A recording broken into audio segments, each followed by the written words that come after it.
Evan has Dandy Walker hydrocephalus, which is water on the brain. Most people know it from the elephant head people they used to talk about. They called in the hemophilia people. I didn't know who they were either. And they said he did have a bleed, and they did think it was von Willebrandt's. There was one specific time where I didn't know what to do. So I thought, I am going to get in the car, I'm going to drive down the street, and I'm going to leave him on the side of the road in his carrier, and someone will find him and take care of him. That was the beginning of adult timeouts for me. So whenever I'd feel at my wit's end, I would just put him somewhere where I knew he was safe, and I would just lock myself in the room and either cry or scream. I had to learn over time to let go because I felt a lot of guilt being so old when I had him. And some people were not kind. Because when you're 43 and you're having a baby, sometimes people are not kind to you. I was 35 when I got married. I had fertility issues, so all except Evan were fertility babies. So I did know the risk of having children at that age. I did not take birth control after I had my last child, but I didn't because I had never, ever gotten pregnant without fertility treatment. Right. So there was no reason for me to think that I could have a baby without doing fertility treatments. My dad passed, and I remember going to the funeral, and I went to the restroom, and my cousins were in there. We're all the same age, and they said, "Do you know how your dad died?" And I said, "Well, yeah, he had hemophilia." "Well, that wasn't the reason why. Your dad had HIV." And I remember being so angry. My parents weren't together, so my grandmother was doing a lot to make sure that I knew I had it. She always said, you have a community of people, like no matter what, even though your dad isn't here. And now when I'm even saying this now, it's like an aha moment because she knew that I was gonna have a family at some point and, you know, at some point maybe have my own kids. And so me staying connected with this community was important. I just had an annual checkup and this doctor goes, "Oh, your dad had hemophilia?" And I go, "Yeah." And he goes, "Oh, you should not have kids." And I went home that night and just bawled my eyes out, didn't leave my room. I was just like, what do you mean?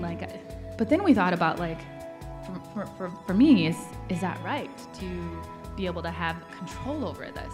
So we went back and forth and we said, okay, we'll wait a year and just sort of figure it out. Well, we waited a year and we got Parker without any planning. I was scared, and there is this guilt and shame that I still have, but that is not as heavy as it has been talking to some of the really strong moms here. I had bumps and on my forehead at crawling age, and the family used to joke around saying, "Oh, that's his own headlight." Nothing was done because there's no diagnosis until 4.5. And then at 18, I had a hip bleed, internal hip bleed. So they had to get the cryo, put it on an ice box, find an airline pilot through networking who was actually flying that night from Bombay, where the cryo was, to Calcutta, where I was. At that point, after the accident, it had caused some nerve damage that I lost my right leg. In the olden times in India, if I did not have an education, I would be nobody.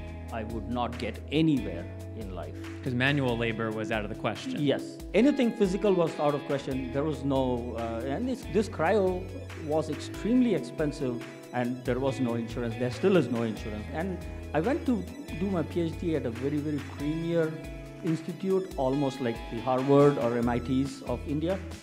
My parents had already realized that even if I had a job in India, this bleeds and the disabilities and the difficulty to move, take the bus, public transportation is only going to worsen. Mm-hmm. So there was a little bit of a push from them also. Okay, well, you go to the US and make your life. So I had effectively no care in India. That was 29 years of my life. I would still have to go to the hospital. They would have to get the drug from the pharmacy, warm it up. So like 4-hour, 5-hour trip for a 10-minute injection. I am connected with the chapter head in Bangalore, which is a large city, about 5 million, and I provide them with what I have experienced. I just give back to the chapter, and he is trying to help out as far as what they should do with the patients that they work with. So, to watch video from any of our previous Powering Through sessions, visit poweringthrough.org, or to learn more about National Cornerstone Healthcare Services, NCHS, visit nchswecare.com.